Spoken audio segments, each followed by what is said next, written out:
الأغنية اللي بتكون نتاج حدث أو نتاج حالة معينة خاصة في توقيتها، بيكون ليها رونق جميل جدا، وبيكون ليها يعني زي ما بنقول كمان هيبة بتعيش فعلا، لأنها بتكون حالة صدقية لما حد يطلب منك إنك تصنع شيء يعني.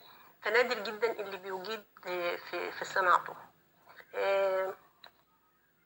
ودايما الخيال حتى لو مش شرط يكون حدث، الخيال كمان هو سبب الإبداع. يعني إذا ما كانش الإنسان عنده خيال واسع بيستشف منه مفرداته والموضوع اللي هيتكلم فيه، فمش مش ممكن يطلع بحاجة كويسة.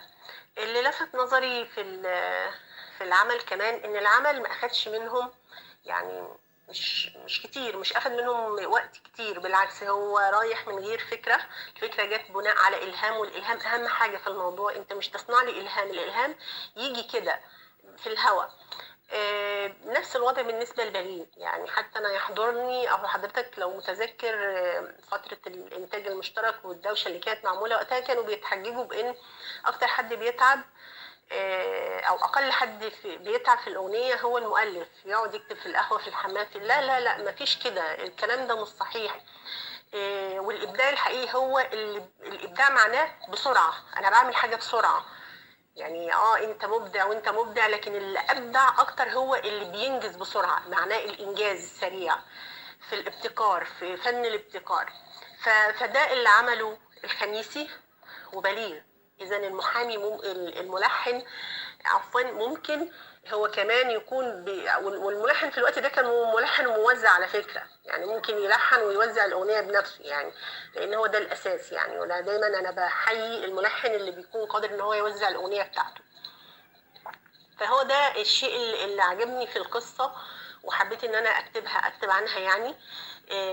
ان بيثبت لاصحاب الرؤيه دي ان الشعر ملوش قيمه، وان ممكن يكتب في اي وقت والى اخره. حتى لو كتب حاجه في احيانا القصيده ممكن انا اكتب دلوقتي قصيده واقعد اشتغل عليها فتره، يعني اقعد اشتغل عليها فتره طويله علشان ارضى عنها.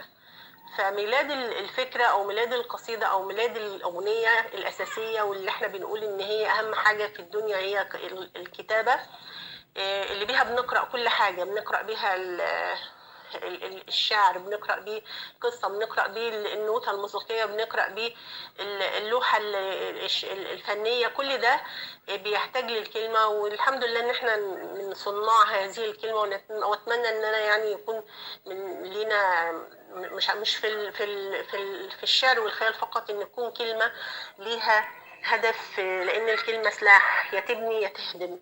واتمنى ان احنا نكون من البنائين اللي كلامهم بيعيش طول العمر، وفي نفس الوقت بيكون قاعدة لحاجات كتير قوية تساهم في المجتمع يعني. وطبعا بالنسبة يعني للشاعر كمان، او الشاعر العبقري زي ما تقول، انا طبعا بتكلم براحتي لان احنا معانا كمان ملحن شاعر يعني.